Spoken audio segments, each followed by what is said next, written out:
Hello and welcome to a new edition of F.Y.I. Uxbridge. My name is Barry Giles, the host of the show and the station manager here at Uxbridge Community Television. F.Y.I. Uxbridge is a program about the people, places, and things happening in our town and surrounding towns of Uxbridge. And today I have two gentlemen joining me to talk about a local fundraiser that's coming out at the Southwick Zoo.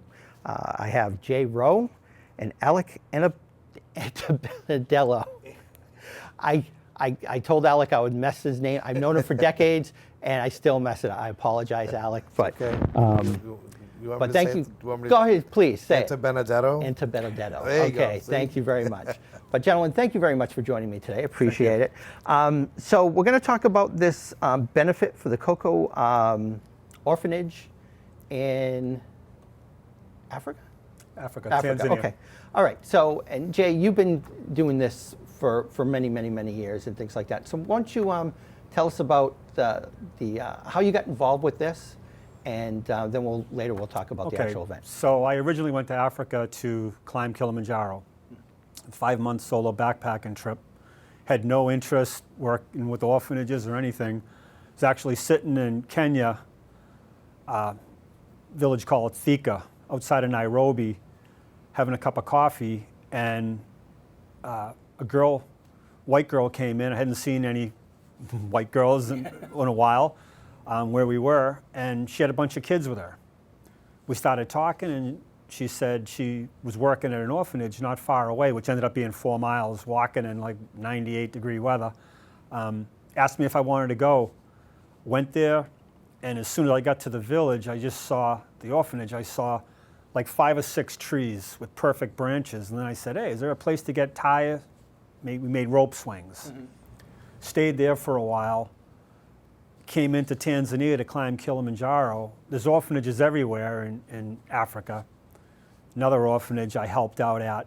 And then over the years, going back and forth, I'd go there to climb, ride motorcycles, dirt bikes, and help out at other orphanages. And I noticed that 75% of them, while the money was coming in, the money wasn't, they were just getting rich. Mm-hmm. The people who founded the orphanages, because all it takes is a website and people start donating. So I would go to my best friend, Tanzanian, one day we should start an orphanage. Over the travels, going back and forth, we kept talking about it. And then 2019, we helped out at another orphanage, and it was just so blatant how the money coming in wasn't making it to the kids. Mm-hmm. We said, let's just do it, and then started applying for the paperwork in the United States. We were actually one of the last orphanages in Tanzania to be granted permission and all the licenses. I don't believe you could open up another orphanage in Tanzania. We started with 5 kids. We opened up March 15th, 2020 with 5 kids, 2 staff members. 2 weeks later, COVID came. Thought we were in a lot of trouble. And then by the grace of God and people giving us donations and helping us out, now we've got 30 children, 9 full-time staff members, and we just purchased our own land to build our own orphanage on. Right now we rent. That's great. So it's been going really good. There's 30 kids that I like to say got the golden Wonka ticket. Their lives have changed since they've been going to school, clean clothes, food. It's pretty amazing to see a little boy or girl that's never known what it's like to be full. Mm-hmm. All of a sudden experience eating, clean clothes, brushing teeth, bathing, being surrounded by love. So we're pretty fortunate that COKO is such a success that it is. That's great. Now, what are some of the things that they need there? I mean, it's I know there's a lot of famine and things like that. It's very tough with funding. What the children in the orphanage, what they need, their needs are 100% met right now. Prior to that, we've got some children in COKO that at 5 years old were working 60 hours a week. Wow. Forget about going to school. Yeah. One of our girls, Sabrina, 6 years old, was a full-time caregiver to her legally blind grandmother. So her job was to wake up every day and try to scavenge food for her and her grandmother. Mm-hmm. You see the kids come in the orphanage, their first night they're having a meal, their arms are like this and they're shoveling it in really fast because they think somebody's going to take it. Within a day, they're relaxed eating. And then just we have such a wonderful staff. The kids are very lucky. Our staff members are very lucky to be employed. In 3.5 years, the authorities come in to inspect, random inspections. We haven't had anything. They're amazed, the authorities, of how COKO was started, and 3.5 years later, where we're at now. Right. It's pretty amazing considering all the orphanages in the Moshi area. We're like the 3rd or 4th in the Google search now. Everybody's aware of us in Moshi, which is a pretty big area. Everyone's aware of COKO. Right. So you did mention that you purchased your own land. Yes. So you're going to be building your own facility. If the funds allow it, Right. we've taken pretty much everything to buy the land. What happens, right now we're renting an old hotel, and that's where COKO's based out of. But March 25th, 2025, we have to be out of there. They're going to be selling. So land there is like land here. It's just going up. We knew that we had to buy now. The land just keeps going up. We don't have the funds to build right now. When we get a little bit of money, we plan on putting that towards it. And by the grace of God, we're hoping we can be in when we have to be out of our place. Yeah, that's a huge task to take on. Very things huge. like that. Very That's amazing that you do that. Now, let's talk about the event that's coming up at Southwick Zoo in Mendon, where we'll pull Alec in on this too. Yep, we have. This will be our 2nd annual event at Southwick Zoo, who also is our main sponsor. They've been so good to us, and it's such a good pairing to have a zoo that believes in animal conservation and an orphanage right beside the Serengeti with all the animals. So it works. It helps out everybody. They've been so great to us. So this is our 2nd annual benefit at Southwick, September 8th, Friday night from 5 to 9. Alex, his band, Pieces of 8, was so happy to be able to get. They'll be providing the entertainment. Great. Barbecue for dinner, raffles, gift baskets, silent auctions, treasure hunts. And this is our largest event of the year for money, so 100% of all of this goes right to starting our building process. That's great. That's great.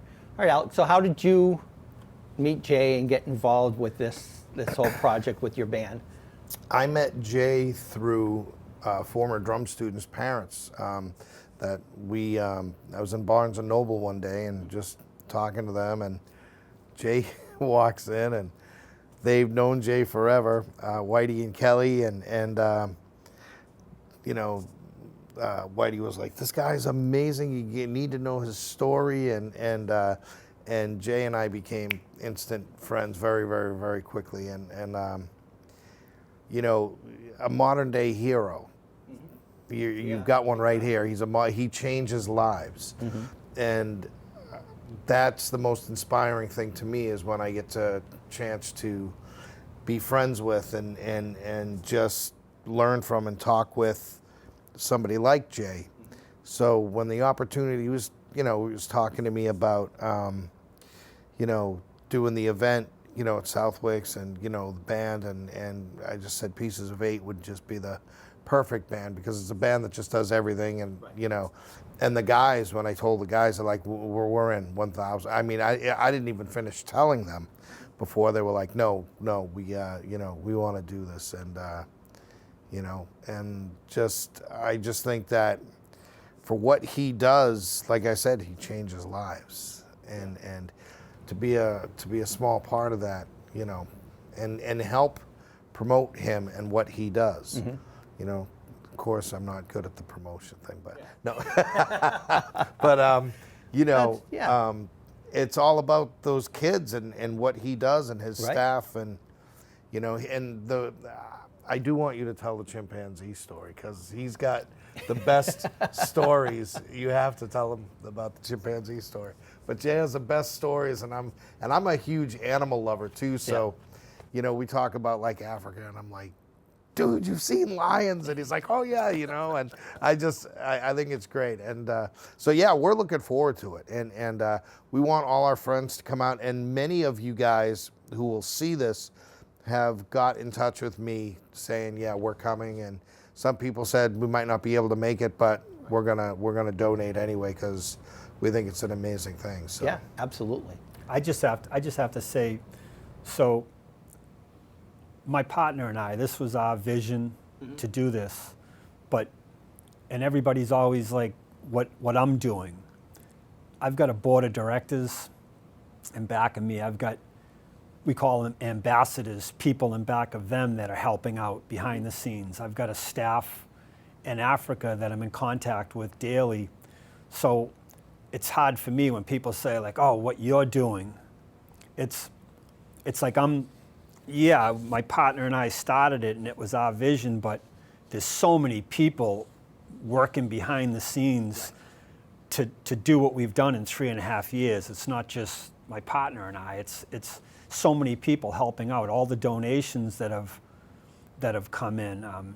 Bellingham, obviously I'm from Bellingham, so a lot of money is going to come in that way, but I got the Marine Corps and the skydiving community they're right there. It's like the donations that are coming in from the skydiving community and from the Marine Corps and Bellingham.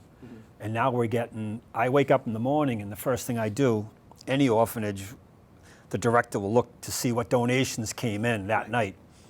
And sometimes I'll be looking and it's like, wow, like somebody in Bali just donated like that. And I'm not such a computer person that it's hard for me when Roger Dooley, who handles all of our IT work, when these are all the hits that we got.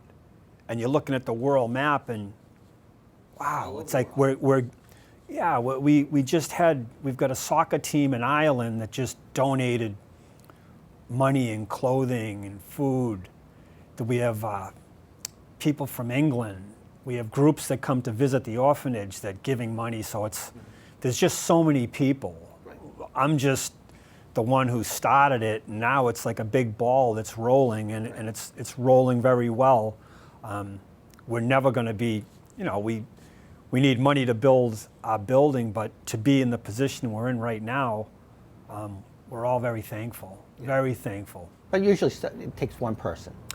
Yes. To come up with the idea, the concept, to get rolling and things like that, and the support and so on. And build a good team. Yeah, and we do. We have an awesome team. It's just hard for me because everybody wants to say what Jay's doing, and it's like, I got to be so many more people behind the scenes, the board of directors that we have in our staff. That's because we know you, Jay. Exactly.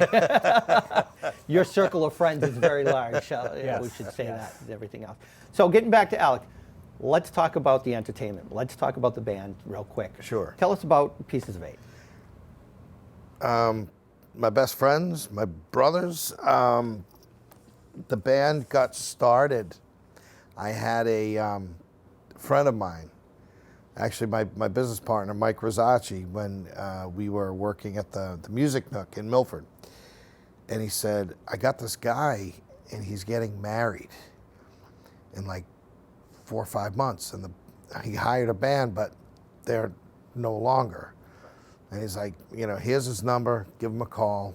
You figure out one of your situations will be able to cover it. Right. So, and I talked to my friend, his name's Tony, and guy from around here named Tony. Who would have thought it? But anyway, came up with a budget, and then it was just like, all right, assembling the team, right? So I said, well, I got to go with Jeffrey Baker. I'm going to throw Crash, Paul Carcio on percussion. I'm going to throw Dave Hines on bass. Yeah, Senator on guitar. We didn't have Jay Tullio in the band yet at that point. I think like my friend Dave Canoyer, who's a really good guitar player, and so we put this thing together and I came up with a song list, and we all got together and said, yeah, we'll do it. And then I got a call. The wedding was at this place in Walpole called Raphael's, I believe. Yeah. So I got a call from somebody affiliated with the venue, and they're like, hey, we need to know the name of the band and, all the guys, in the band. And I was like, the band doesn't even have a name yet.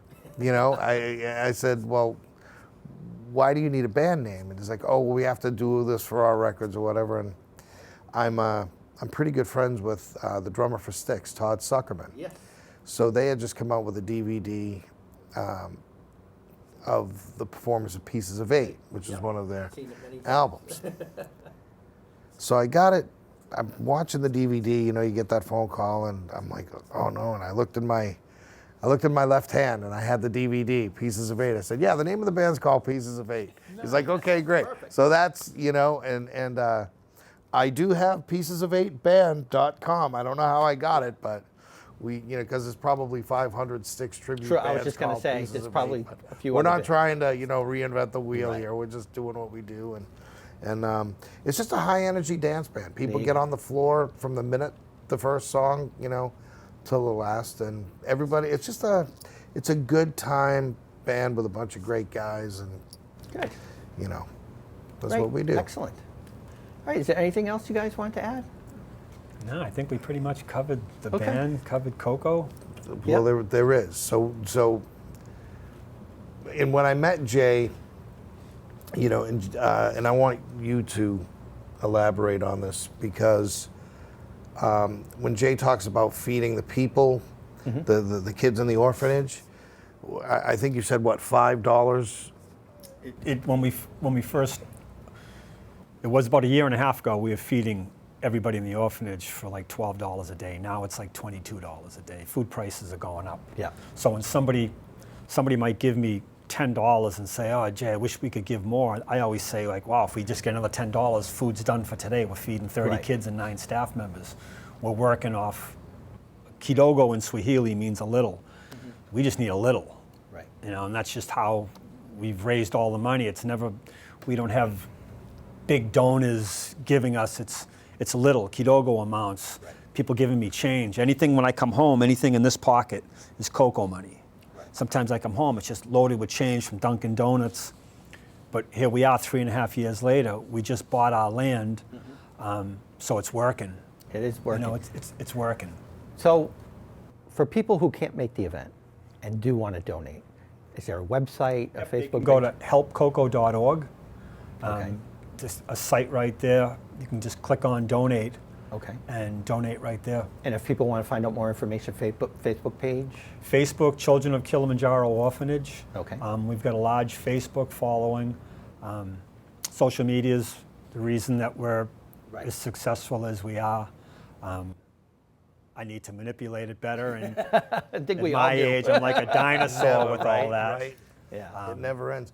But to go, so I used to take my old drumsticks and I'd give them to friends for firewood, And then I thought, like with Jay, and he said, I think it was at the time, it was $12 a day, you could feed, and, 22, whatever. And I said, a lot of people, when I play, they're like, hey, can I have a drumstick? Can I have a drumstick? Can I, And I said, the idea man in me comes out, and I said, what I like to do is to save these beat up old drumsticks and have Jay and I both sign them for $20 a pair, and your donation goes absolutely right to COKO. And I think it's a great idea. That would be huge. You know what I mean? Huge. So yeah. If you watch this and you see this, and I'll put that out there too, we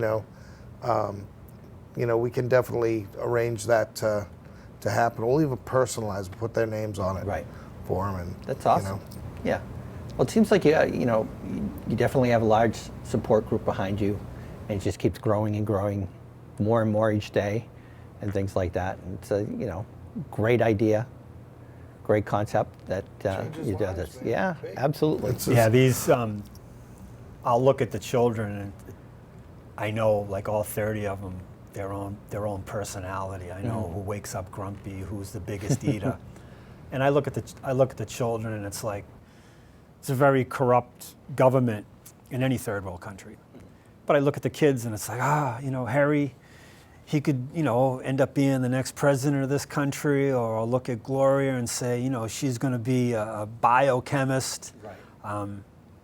And as it is now, all the children will get to go to college.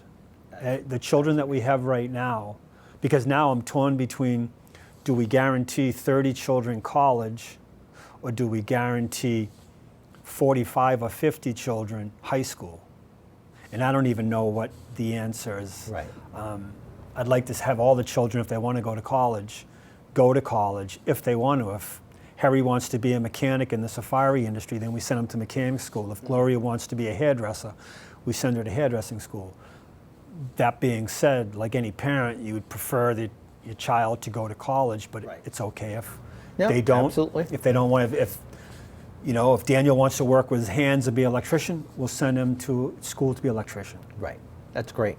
That's great. Jay, it's amazing what you're doing. Thank you. Thank you so much. joining us. Hopefully, we'll get a great turnout for the event, and we'll get some funding Yes. for the project. Awesome. Absolutely. Gentlemen, thank you very much for joining me. Greatly appreciated. So, thank you very much for joining us here on FYI Uxbridge.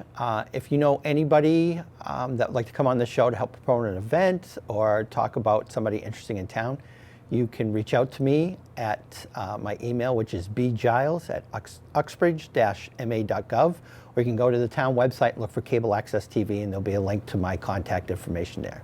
Thank you very much for watching.